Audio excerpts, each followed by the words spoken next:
Прийшла весна, час готуватися до Пасхи. Сьогодні хочу поділитися з вами рецептом заварної паски по старовинній книзі 1910 року.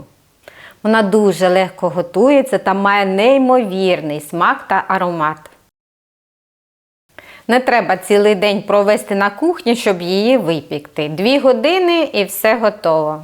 Давайте готувати! Спочатку приготуємо заварну основу для нашої паски. Для цього беремо сотейник з товстим дном. Додаємо сюди 150 г молока, 2 г солі, це приблизно 1 чайна ложка, та 100 г вершкового масла. Температура продуктів не має значення, бо ми все одно зараз будемо все це нагрівати. Включаємо помірний вогонь та доводимо до кипіння.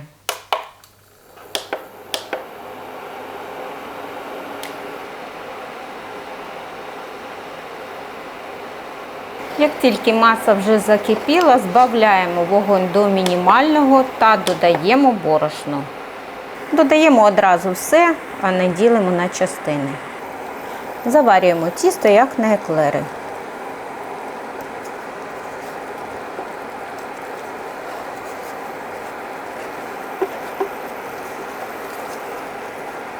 Воно повинно стати рівномірним. І все борошно повинно добре розмішатись. Десь хвилину займе цей процес. Все тісто вже рівномірне, виключаємо. Ось таке утворилось тісто, схоже на картопляну пюрешку. Одразу перекладаємо його в миску. Не чекаємо, поки воно охолоне. Додаємо сюди 100 г холодного молока. З додаванням холодного тісто почне одразу охолоджуватись до комфортно теплої температури. Все, воно вже не гаряче. Далі додаємо 3 яйця. Трохи злегка перемішуємо. Далі додаємо 120 г цукру. Пакетик ванільного цукру. Завжди беру такий з натуральною ваніллю.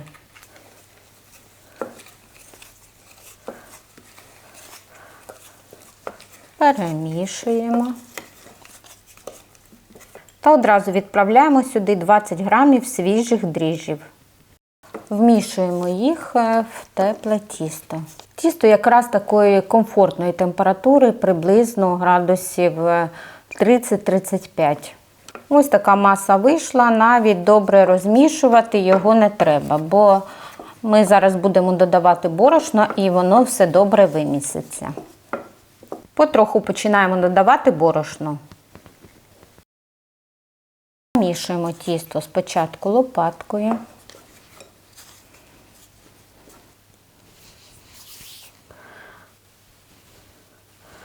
Далі перекладаємо тісто на поверхню та починаємо заміс руками. Борошно будемо додавати поступово, щоб не зробити тісто дуже забитим. Мішали все борошно, якщо тісто ще липне до рук, потроху додаємо ще борошна. Але не все одразу. Замішуємо до ідеально гладенького тіста, яке не буде прилипати до рук. Все, не хочу додавати більше борошна, щоб не забити тісто. Подивіться, воно до поверхні, до рук не липне. Подивіться, яке воно м'яке. Тут в мене було відважено 500 г борошна. Дивіться, скільки залишилося. Зважу точно і напишу в описі, скільки пішло борошна. Щодо борошна, як завжди, на Паски я купляю ось таке борошно зернарі. Але купляйте заздалегідь, бо зазвичай перед святами його вже нема. У мене тут попередньо підготовлені сухофрукти. Я тут маю родзинки темні та сушена вишня. Мінімум за 3 години їх треба замаринувати. Я сюди додала цедру апельсина, мед та апельсиновий сік. Апельсиновий сік ще можна замінити на якийсь ароматний алкоголь – ром, коньяк або віскі. Але перед додаванням їх треба віджати від зайвої вологи. Підпилюємо ще поверхню борошном. Кладемо сюди тісто.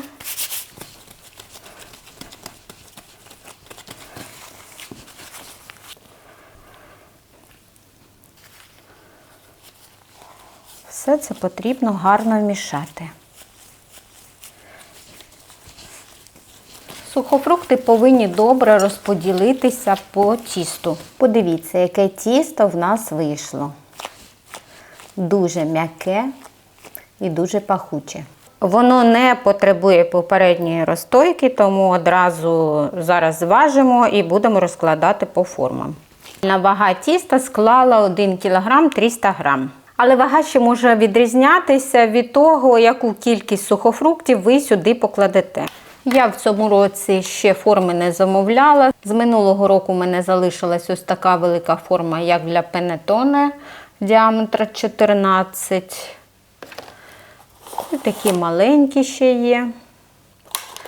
Тому зараз розподілю якось. Спочатку поділю тісто приблизно навпіл.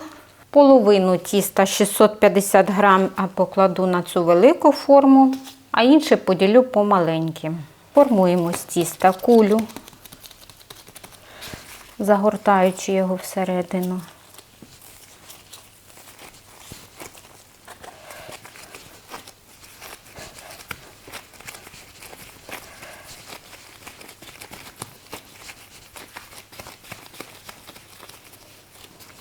Сухофрукти краще, щоб теж тут на поверхні не стирчали, бо будуть підгорати. Краще їх прибрати всередину.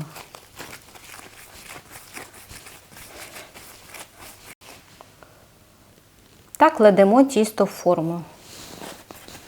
Тісто повинно заповнювати форму на третину.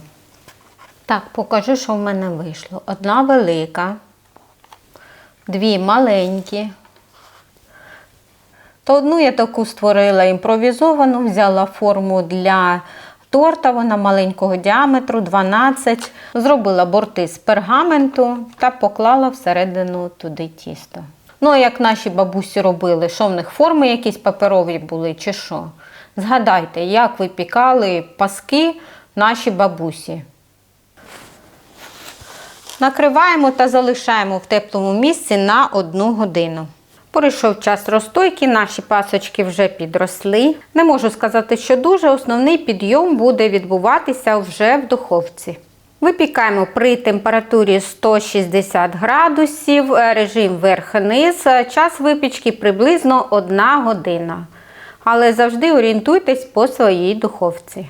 Ось ці вже 3 випіклися, вони пеклись рівно годину, та остання ще допікається. Готовність завжди перевіряйте шпажкою. По центру її втикаємо, якщо вона суха, значить все добре. Ще дуже гарячі.